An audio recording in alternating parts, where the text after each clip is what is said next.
নমস্কার, গুরুকুল ইনফো চ্যানেলে জানাই আপনাদের স্বাগত।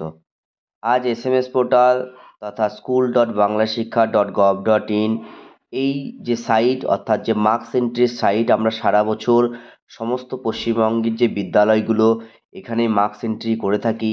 এই মার্কস এন্ট্রি করতে গিয়ে আমাদের অনেকেরই ভুল হয়ে থাকে। কিভাবে সেটি সংশোধন করবেন এই ভিডিওতে আপনাদের সামনে তুলে ধরার চেষ্টা করব। তার সঙ্গে এই এসএমএস পোর্টালের আপকামিং আপডেটস কী কী সেগুলো আপনাদের সামনে তুলে ধরার চেষ্টা করব। ভিডিওটি শুরু করার আগে যারা চ্যানেলে একদম নতুন তাদের একান্তই অনুরোধ চ্যানেলটি সাবস্ক্রাইব করে পাশে থাকবেন এবং পাশে থাকা বেল বাটনটি অবশ্যই প্রেস করে দেবেন, যাতে এই চ্যানেল থেকে শিক্ষা সংক্রান্ত বা শিক্ষক শিক্ষিকা সংক্রান্ত যাবতীয় আপডেটগুলো আপনারা সহজেই সবার আগে পেতে পারেন।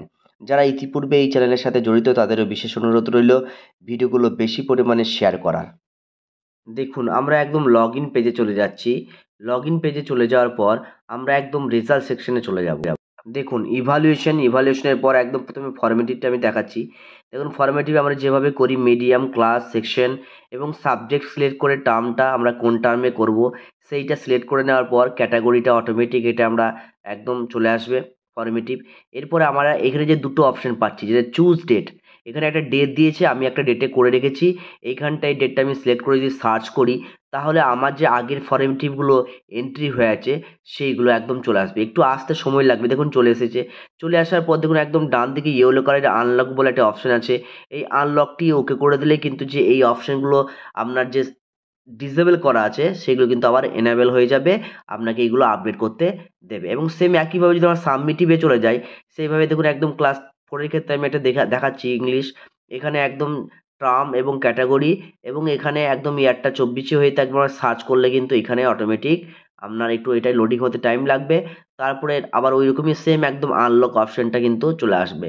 আমি এখানে কিন্তু আনলক সিলেক্ট করে নেওয়ার পর এটাও কিন্তু আমি আনলক করে নিতে পারবো। এইভাবে কিন্তু যদি আপনাদের মনে হয় যে কোনো একটি রেজাল্ট ভুল হয়েছে, সেখানে আপনি আনলক করে এটিকে আপনি সহজেই আবার নতুন করে নিতে পারবেন।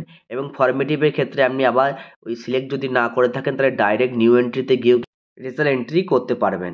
আপকামিং আপডেটস যেটা আমি বলছিলাম, যে জানেন যে আপনারা যে হলিস্টিক প্রোগ্রেস রিপোর্ট কার্ড খুব শীঘ্রই কিন্তু 2025 শিক্ষাবর্ষ থেকে চালু হবে।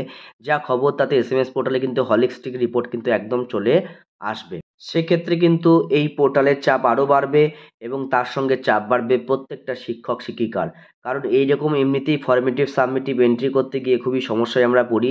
এরপরে কিন্তু যেটা প্রোগ্রেস রিপোর্ট আসবে সেটা কিন্তু আমাদের আরও চাপ সৃষ্টি করবে। যাই হোক, ভিডিওতে এইটুকু তথ্য আপনাদের সামনে শেয়ার করার চেষ্টা করলাম। ভিডিওটি ভালো লেগে থাকলে শেয়ার করার অনুরোধ রইল। ভালো থাকুন, সুস্থ থাকুন।